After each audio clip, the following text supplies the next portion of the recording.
Hey everybody, what's going on? And welcome back to another episode of the Saturdays in Stores podcast, which you can find right here on the Court Store Media Network.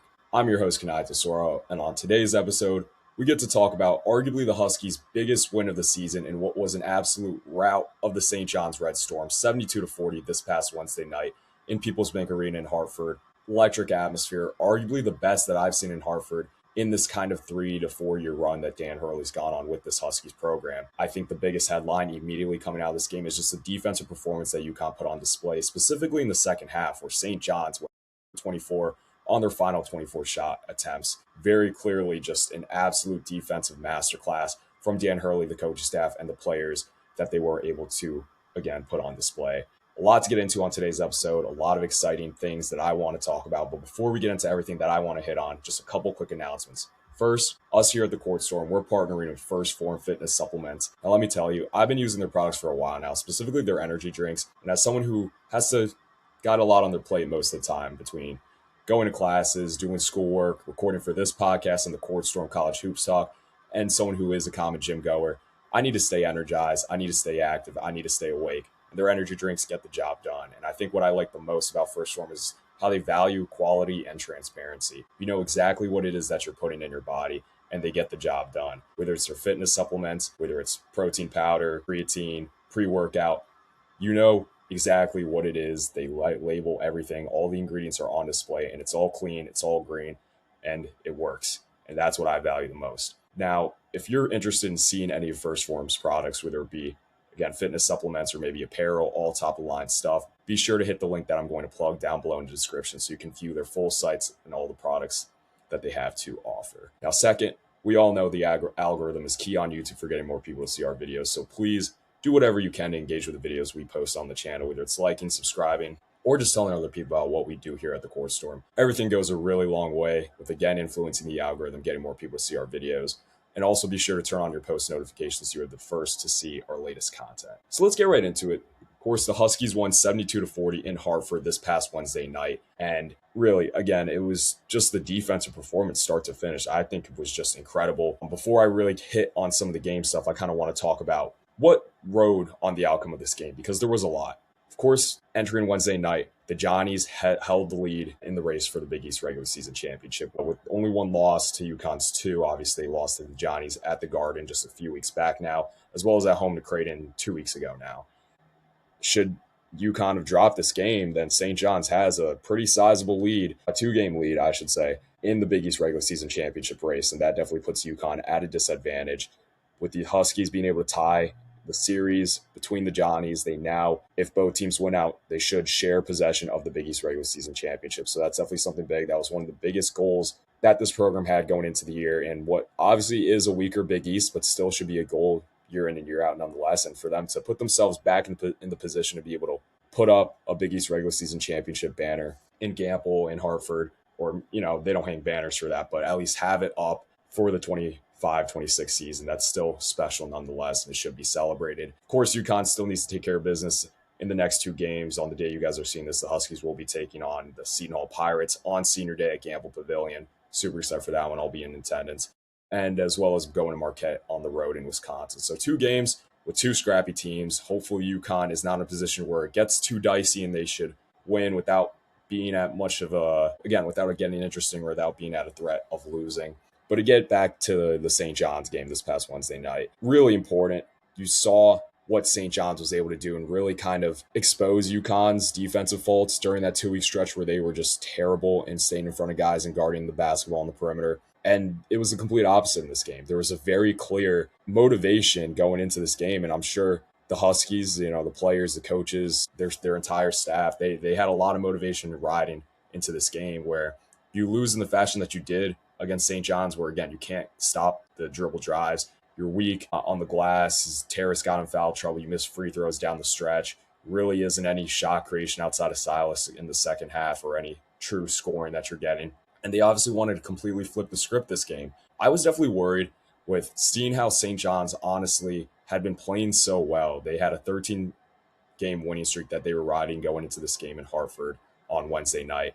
And they looked like they weren't going to slow down anytime soon. And I got to say, I give so much credit to the staff, so much credit to the players for just the turnaround between the Creighton loss and just the two performances between going on the road to Villanova and getting that win and what was, again, a really great second half defensive performance to another even better second half defensive performance against the Johnnies on Wednesday night. I think early on, what the Huskies were able to do offensively is establish Terrace Reed down low, which is what they did in the very early stretches of the game at the Garden just a couple weeks back in the first matchup against St. John. But of course, Terrace Reed got into the foul trouble, and that I think really hurt the team down the road. And Terrace could not make free throws. But this time around, Terrace was able to get going early and often. I mean, just honestly was by far the star of the night. He finished with 20 points on 9 for 14 overall, 11 rebounds, 3 assists. And I think what was most impressive was the 6 blocks. I talked about on last week's episode, Terrace maybe doesn't get enough credit for what he can be when he is at his ceiling defensively. He doesn't maybe come off as the most lengthiest guy that looks like he's going to be able to stack up a lot of blocks, but he can do it when, again, he is defending at his highest level. And I got to say, the improvement from where Terrace Reed was defensively last year to this year is night and day. Just him knowing where to be at times, where sometimes he looked like a deer in headlights at points of the season last year, to now where he is right in the right position for the majority of the games most of the time. And he's disciplined enough to protect the rim without fouling. He's able to pull down the rebounds. And hey, I mean, I got to say, he gave it to Zuby Ejiofor in this one. He beat Zuby Ejiofor in this match. Where Zuby beat him in the first one. Zuby had the better game. I know Terrace Reed was in foul trouble and couldn't be on the court for a sustainable amount of time. But to come back and in the return game in Hartford and play as well as he did, 20 points, double-double on efficient shooting with the impact he had defensively and the playmaking that he made, where he was able to kick it out to Caravan early on to set up a nice Caravan 3 from deep. It's just incredible to see how far he's grown. And this is I think Rob Doster from the Field of 60 made a really strong point regarding Terrace Reed's performance against St. John's, where he said that this is something that is very replicable and something that Terrace can definitely look to do going forward. It's not like Terrace Reed did something that is completely out of the ordinary for him. Yes, there was one play where he had the nice pirouette that into the floater, and that's something that maybe you don't see out of Terrace Reed all the time. It's something that you maybe don't want to see him try to do super often, but when he's in the zone, that's a shot he can make. And outside of that, I think a lot of the baskets he was able to score were ones where it just is bread and butter. Gets the insert pass into the post, makes the one power move, and just goes up and finishes over the defender. And he did a great job in it. He was able to run in transition. 1 point early on where Solo Ball was able to push the ball down the center of the lane and dump it down to Terrace for a fast break dunk. On the defensive end for Terrace to kind of get that steal where he fell down, pass it out to AK. AK makes a baseball pass to Braylon Mullins to bang home the three-pointer from the right corner to send People's Bank Arena into a frenzy. I mean, that was just a great sequence from Terrace and from the team overall. And that was something that I honestly felt like you could point to that moment, that sequence, as what won UConn the game on Wednesday night and led to them springing out to this big lead. And that's another thing I want to talk about. This team has struggled with expanding on leads and being able to get stops after scoring on the offensive end of the floor. And they did in this game. And I think they did it for most of the game against Villanova in the second half. Of course, they only ended up winning by 10, but I think the garbage time buckets from Villanova weren't indicative of, the final score wasn't indicative of how dominant UConn was in that second half at Wells Fargo. And I mean, this final score definitely was indicating of how dominant UConn was. I mean, only allow a team to put up 40 points in a game. Rick Pitino's coached 1,124 games in his college coaching career. And this is the lowest point total that one of his teams that he's coached has ever finished with. And that means a lot. He's coached at Providence, Kentucky, Iona, Louisville, now with the Johnnies. It's incredible, man, to hold a Rick Pitino coach team to 40 points when they had been consistently scoring over 80 plus during their 13-game winning streak. You've seen guys like Bryce Hopkins who really turned it up. Zuby Ejiofor, of course, is in the race for Big East Player of the Year. Ian Jackson's played better. Dylan Darling has been incredible for them. I mean, he's done as admirable of a job as you could have asked an Idaho State transfer to do in the jump up to the Big East. And I mean, Ozai has been good this year. Sanan's had moments. Dylan Mitchell, who was incredible in the first matchup between UConn and St. John's, really was not a factor whatsoever offensively with 0 points on Wednesday night. So again, it really just comes down to defense. I mean, UConn, they decided to switch 1 through 4 with Caravan. At times, sometimes they would switch 1 through 3 just to not put Caravan in a situation where he's guarding someone who can really take him off the dribble like maybe Bryce Hopkins. But I got to say, in the possessions where AK did guard Hopkins, I think he did a fair job. And I think that, yes, well, you do definitely need to credit the UConn defensive performance and how well they did switching, how well they did in ball screen defense, defensive situations, how good they did close out on shooters, box out, and be able to push in transition, which is what led to a lot of their points on Wednesday night. I think St. John's was very uncharacteristic with some of the things they were doing offensively. Rick Pitino talked about it after the game where he said that they made plays and took shots that they don't normally do. They needed to do a lot of internal reflecting going into this game that the Johnnies have coming up against Nova at the Garden on Saturday. So really, I think just UConn probably played as good as they could have in that game Wednesday night, and St. John's played as poorly as they could have. So a lot of credit needs to go to Dan Hurley and the Huskies, but I do think a lot of it is St. John's is probably having the worst night possible. And a lot of that is because of what UConn was able to do defensively and offensively. I mean, hey, as great as this game looks, I still think that we have yet to see UConn's best game this year because really outside of Terrace, it wasn't a great offensive game for the Huskies on Wednesday night. AK finished with 14 points, and he was efficient overall. But he wasn't, I think he left some points on the table where he missed a couple threes, a couple good looks, specifically a couple ones in transition, a couple open ones. I think he had one in the corner in the first half that that he missed and obviously wasn't able to add to his point total. Braylon, I think, missed good looks, and even though he finished with 9 points, it had that huge three that I talked about that capped, or I should say that started that 18-0 run that you kind of went on in the first half. Solo, I thought, was really great early on.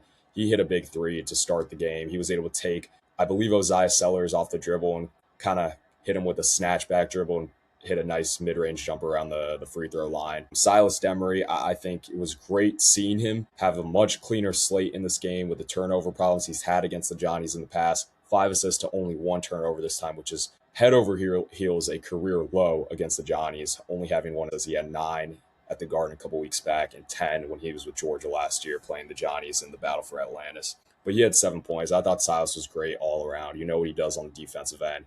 Quick shout to Silas for getting named to the Molecule Naismith Defensive Player of the Year late season watch list. That is something that I've been very vocal about as to why I firmly believe he should be the one that wins that trophy at the end of the year. I don't think there's a single player across the sport that can point to for having as big of a defensive improvement from one year to another in terms of just pertaining to UConn's defense from last season, this one.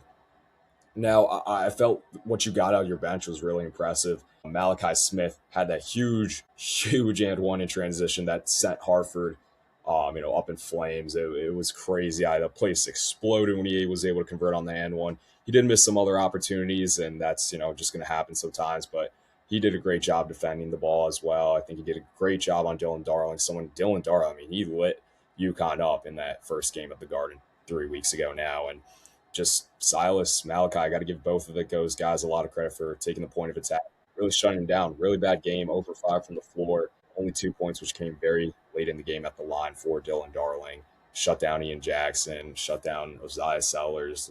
They just did a great job on the guards overall. Yeah, I thought you got good play out of Jaden Ross. J. Ross had a nice dunk in transition. He had the early fadeaway in the first half that, honestly, it's one of those shots you see and you're going, no, and then he hits it and you're like, hey, well, we'll take it. But it's great to see Jay Ross have the confidence to start taking more shots, and the fact that he's hitting them now, I think, is just so important. I'd like to see him try to, hopefully be a little bit more efficient from beyond the arc going forward. He was 0 for 3 in this game, but still, seeing him have the confidence to take the shot in the first place is so much further ahead than where he was last year, where he just had no confidence in his three-point shot whatsoever.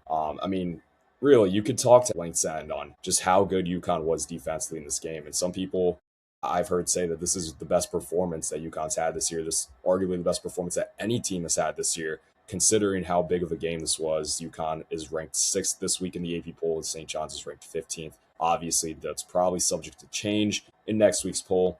But nonetheless, massive getting this win gets you right back in the race for the Big East regular season championship. Makes you a case to go chase the last number 1 seed going into the NCAA tournament. And we will see how Duke handles Virginia and the return game in the Tobacco Road rivalry with UNC and NC State.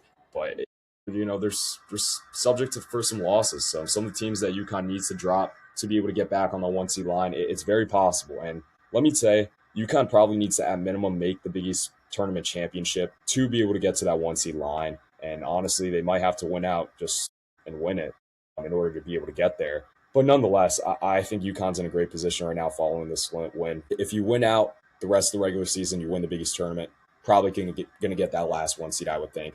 Worst comes to worst, you're the top 2 seed in March Madness, and you play in the East region, and you get to avoid having to go down south to Houston to play somewhere where you're not all too familiar with outside of Final Fours. But overall, I think that pretty much takes care of everything that I had to say about this video. I mean, I guess I forgot to mention that Jalen Stewart did not play in this game. I forget exactly what his injury status was, but I don't think it's something that is very severe and something that the coaches have is super precautionary about. Probably just want to give us a rest, don't want to risk anything going forward, and hopefully he is suited up tomorrow against Seton Hall at Gamble. But really, again, overall, just pumped coming out of this game. Massive, massive win. Great handing Rick Pitino and the St. John's Red Storm a loss. Adds to the rivalry. St. John's have won 3 of the last 5, I believe, going into Wednesday night. And UConn was able to give them their first loss in a while, in really a year and a half, since Rick Pitino has brought back and revived the St. John's Red Storm basketball program. Again, I think that's going to take care of everything that I have for you guys today. Huge win. Looking forward to celebrating the seniors. AK, all-time wins leader as a Husky. Very, very celebrated. Maybe we'll see him go up in the Huskies of Honor on the day you guys are seeing this. But until the next episode, I'll see you all next time.